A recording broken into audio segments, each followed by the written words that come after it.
I've been eating just fruits for over 2 years now. And I was just thinking how I don't ever want to be so ashamed and embarrassed about what I eat that I don't even feel comfortable calling it what it is. I don't even feel comfortable talking about everything that's in what I'm eating. And that's everybody who eats flesh, because they won't even call it what it really is. They call it meat. They call it beef. They call it pork. They call it chicken. They call it steak. But it's flesh. They never say, I love eating flesh. If they want to go out to eat, they never say, let's go get some flesh.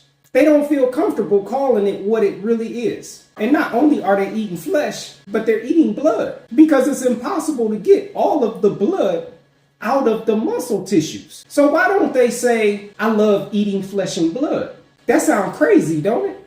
That sounds psychotic. That sounds so demonic, so evil.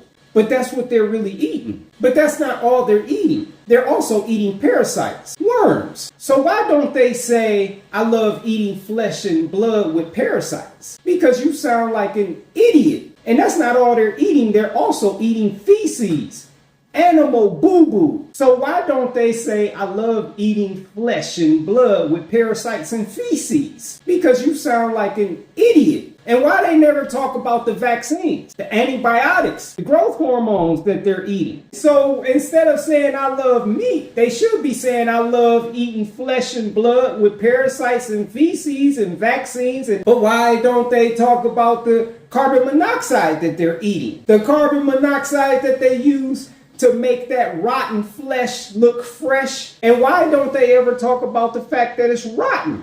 They actually had a nerve to call it fresh. And it's the flesh off of an animal that was murdered days and weeks and months ago. I don't ever want to feel so embarrassed and ashamed about what I eat that I gotta lie about it like that. And what about the energy they're eating? They never talk about eating depression and anxiety and fear and stress and hopelessness and discouragement. Every time a flesh, blood, parasite, and feces eater says they love eating meat, they're lying. They're too ashamed and embarrassed to even be honest about what they're eating. And if they like it so much, why they always cooking it? I don't cook fruit. And why they gotta put so much seasoning on it? I don't put no seasoning on fruit because I like fruit. And what's up with all the sauce? That should just be drowning in sauce. If they like it so much, why do they do all of these things to change the way it tastes?